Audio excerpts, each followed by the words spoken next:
kuwa aan kusoo arkay xiriirka qaxootiga Dadaab iyo Kakuma Mombasa kuwa aan ku arkay oo aan kasii deynay booliiska stationka markii la deenay waa la hadlay aniga taana gaar ahaan waa waaniyay waan wareystay waan la hadlay aan kana waaniyay arrinta inay iska dhaafaan laakiin waxa muhiim ah aan rabaa inaan hoos ku xariiqo in haddaan Soomaalinahay inaan iska qabano dadkaas muqallisiinta ah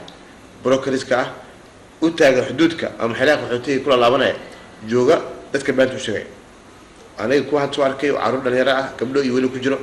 oo ii sheegay in hooyooyinkooda dahab u iibiyeen aabayaashooda guryo u soo iibiyeen lacagteena ay haysteen la soo siiyey muqallisiinta ka qaateen u sheegeen inay geenayaan South Africa ama Europe kadib markay soo kaxeeyaan qaarna wadooyinka u dhaxeeya mataqaana xuduudka ilaa iyo Mombasa Nairobi kaga tagaya oo mataqaana meesha ku cidleenayo qaarna intay kiraan Mombasa ama Nairobi kaga tagay magaalada dhexdeeda cad ka qaatay waxa weeye waa tuugo waaye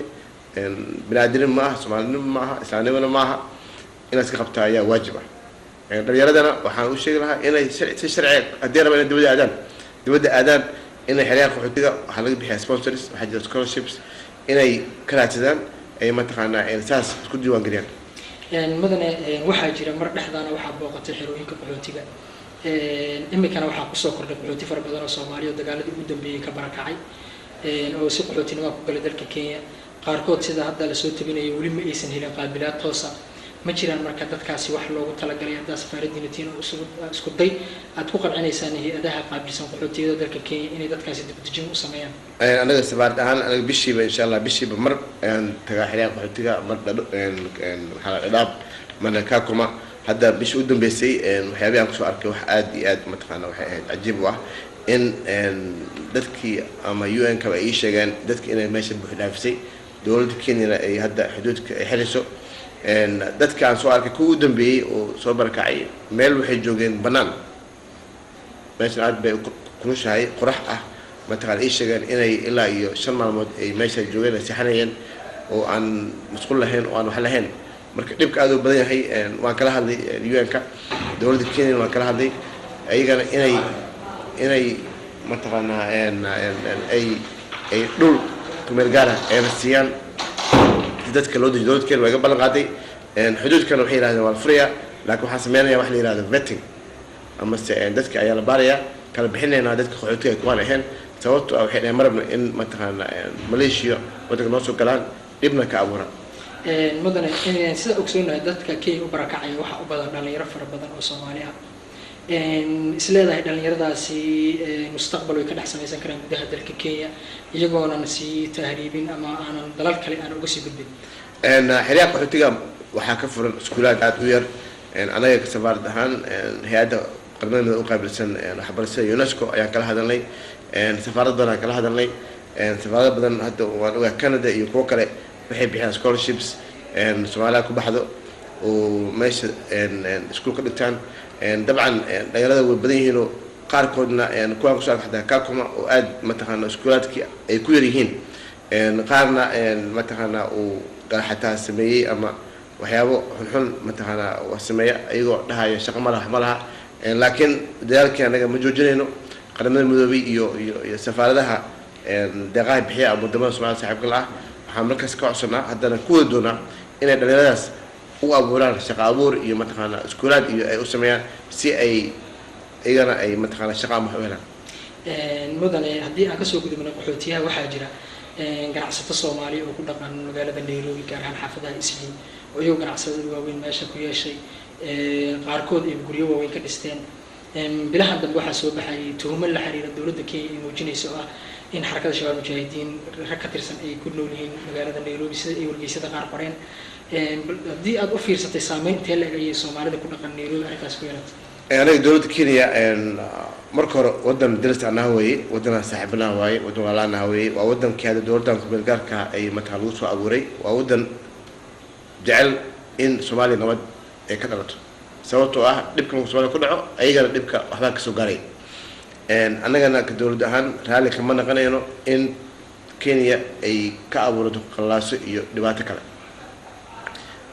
markii uu buuq ama shaki yimaado dawladda Kenya anaga waxaan kaga dignaa in ayna sameynin wax la yiraahdo profiling oo dadka Soomaalida la takooro ayay kala raadsado dad fara badan oo ilaah ka baqayo oo ganacsigooda mataqaanaa ka shaqaysta oo boqolkiiba boqol wanaagsan ayaa ka buuxa mana anagana safaaradahan haalka ma naqanayno in ayagana mataqaanaa la xumeeyo ama wax lagu sameeyo mudane waxaa jira dhanka kale arrimaha la xiriira burcadbadeeda Kenya waxay ka mid tahay goobaha iyagu ballan qaaday in lagu maxkamadeeyo walow mar dambe muran ka dhashay heshiisana ay la galeen wadamada reer Yurub ee waardiya xeebaha ilaalada xeebaha Soomaaliya dhalinyaro Soomaali waxaa jirta Mombasa maxkamada lagu saaray bal arrimahaasi safaaradda Soomaaliya Kenya maxay kala socotay runta way dawladda Kenya heshiis bay la gashay anagana dawladda hadirtaan mataqaanaa waxay ka codsatay UN-ka ama mataqaanaa hay'adaha kale oo gargaarka bixiya in gacan laga siiyo dawladda kumeel gaarka ah inay xabsiyadooda mataqaanaa dadkaas la keeno Soomaaliya la keeno Muqdisho la keeno lagu maxkamadeeyo halkaan lagu helo si mataqaanaa wadankooda taas loo sameeyo haddana jawaab ka sugan insha Allah taala waxaan jeclahay in jawaab marka kuwii hore loogu maxkamadeeyay ama xabsiyada loogu soo xiriir aan la sameeyay isku dayo waa isku daynay qaar waan soo arkay qaar hadda u dambeeyay oo la soo eedeeyay oo aan la maxkamadeynin weli ma arkin insha Allah taala hadda marka laabto ayaan arki doonaa laakiin ku hore waa u tagay waan soo arkay mudana dhanka kale dhanka bariga dhawaan waxa ay dawladda Kenya ee xadka ay la wadaagto Soomaaliya ay ku qabatay dhalinyaro Soomaali ah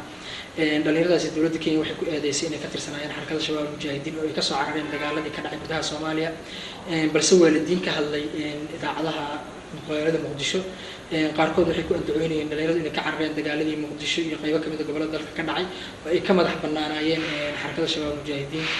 dhalinyaradaasi maxaa kala socotaan idinka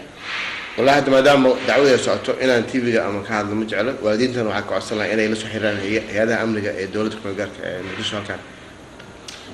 هدي سؤال ستة كيوب بنوم مدنة معلمها أنا واحد سوق حي مرن حوج ولا حريري باسبورك الصومالي ده جارهان باسبورك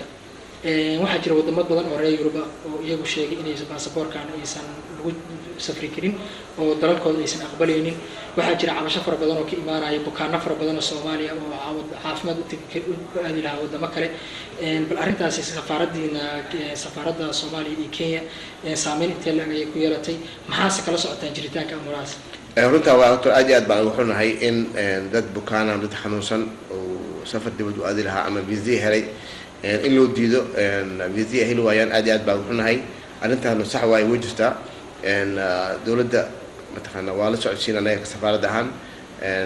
hadda safaaradda gaar wadamo gaar ah ayaa hadda kuwa wax ka sheegay ayaa jira dawladda Kenya way aqbashay wadamada Yurubka ku diiday هذا الدولة وزارة ما تبدأ دولة مجارك أيها هذا الحريريسة وده مدرس عن رجالنا إن مردوا أن تتحليو لكن هو واحد متخانق أنا أدي وحنا هاي وأنا وتحسيرنا بتكاس حنوسة. مركب مدن محاسس لهذا ما دام وباسبورك باسبورك ومتكر وده ما ضيروا أنتوا بدنا عملين ونشقيني وححل يعني سوء أسبونيسي إني هكذا قليان محل صوب إنكرا. ولا تصورت هذا إجازة المشي كرا لكن ما دام أو دام تحرير لنا هاي وحن أمسنا هاي إن مردوا أنت أصلح لندن. وسؤال شو قدام بيس مدن أكويدينا واحد هاي ما دام أتوقع ليستين سفارة الصومالية كينيا اسمها دينا بسوء لسان مجران سفارة كله الصومالي كم كان أتذكر عشان يسان سفيرة كله ويجون مرون كجرو أتكوه لنتين صومالي كلها سفارة الصومالي بدي بلوسوا ما دام عن وجران هذا وحن أمسنا هاي سفارة دينا كتير جرمك إنه سوء إن كوكله أيضا إن سوء عندنا وواحد متقنا أنا أمسنا هاي إن يتهيجولوا أسوينا هاي ذلك الصومالي. يعني ودبينتي باقي كوجه عن حنا قنايا ذلك الشعب كان الصوماليين يعصفير كوتها يكون عن جده ذلك كي. إن باقي أوجدنا وحوايا إن متقنا أي وأذو كوباي هاي حامسنا هاي إن وحير أسودي بان وحوين أترسو تكلمات يسمى نتكلم بركعين إن ودن جديس يدب جسبا وعليه سمعت الملك سيجوان وحاول باقي لها إن لا يسكالمية إن قعنت. آدي ما تنتهي آدي يوم ما تنتهي هاي كاسوح وها سفير كصومالي أوفر دلك كينيا أمباشدور محمد علي أمريكا ورئيس جارسين يتي في كصومالي جنال تاني أنتين ورئيس كان لميدا كل مدونه وعد رسالة جامع علمي بلاوي كجت في سياسي نبت قليل.